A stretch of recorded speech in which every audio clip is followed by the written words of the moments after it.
அனைவருக்கும் வணக்கம். நான் திருப்பூர்ல இருந்து பிரசன்ன ஜோதிடர் ஈஸ்வரி ராஜுங்க.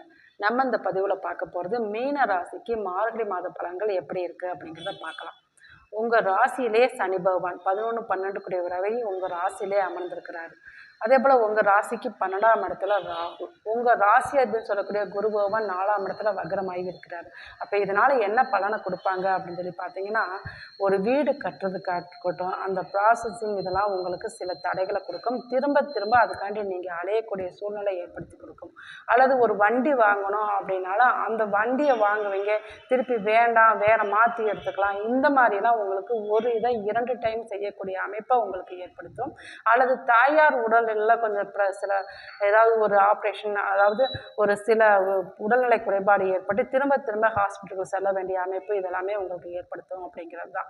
சரிங்க, இந்த காலகட்டம் தான் நீங்கள் ஒரு கவனமாக செயல்பட வேண்டும். அதாவது உங்களை சுற்றி என்ன நடக்குது, இந்த மாதிரி விஷயங்களாம் உங்களுக்கு சில உங்களுக்கே ஒரு ஞானமாக கிடைக்கும். அப்போ நீங்கள் இந்த காலகட்டம் நம்மளை சுற்றி என்ன நடக்குது அப்படிங்கிறதெல்லாம் உங்களை நீங்கள் யார் அப்படின்னு அறியக்கூடிய காலகட்டம் இது. அதே போல் உங்களுக்கு தேவையில்லாத விஷயங்களை நீங்கள் ஏதாவது மாற்றிக்கக்கூடாது. ஏதாவது தேவையில்லாமல் நீங்களாக போய் மூக்க நுழைச்சி ஏதாவது அது மூலயமா கொஞ்சம் உங்களுக்கு தூக்கம் கெடும், அல்லது ஏதாவது ஒரு வம்பு வழக்கு கோர்ட் கேஸ் பிரச்சனை அளவுக்கு கொண்டு போயிடும். அதனால் நீங்கள் இப்போ கவனம் தேவை அப்படிங்கிறது தான். உங்களுக்கு தொழிலில் அப்படிங்கிறப்ப உங்களுக்கு அரசாங்கம் அல்லது அரசு சப்போர்ட்டு அப்படிங்கிறது கட்டாயம் உண்டு அப்படிங்கிறது தான். ஏன்னா இந்த காலகட்டம் ஒரு கர்ம காரியங்கள் 1க்கு 2 கர்ம காரியங்கள்லாம் நீங்கள் சென்று வரக்கூடிய அமைப்பு ஏற்படும். உங்கள் தந்தை வழியில் இருக்கட்டும், அல்லது உங்கள் சகோதர வழியில் இருக்கட்டும், அல்லது வாழ்க்கை துணை வழியில், இந்த மாதிரி விஷயங்கள்லாம் சில கர்ம காரியங்களுக்கு நீங்கள் போய் சென்று வரக்கூடிய அமைப்பு ஏற்படும். அப்போ நீங்கள் ஒரு அரசாங்கம் சம்மந்தப்பட்ட ஆதரவு கட்டாயம் உங்களுக்கு உண்டு அப்படிங்கிறது தான்.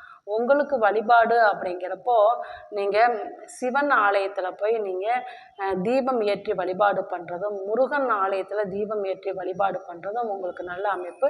அதே போல் கர்ம காரியங்களுக்கு உங்களால் முடிஞ்ச உதவிகளை நீங்கள் செய்து வர்றது உங்களுக்கு தூக்கம் அப்படிங்கிறது நல்ல ஒரு தூக்கத்தை கொடுக்கும் அப்படிங்கிறது தான். இந்த கர்ம காரியங்களுக்கு நீங்கள் முடிஞ்ச அளவுக்கு உதவி செய்யுங்க. இது போல் ஜோதிட தகவலுக்கு நமது சேனலை சப்ஸ்கிரைப் பண்ணிக்கோங்க. நன்றி.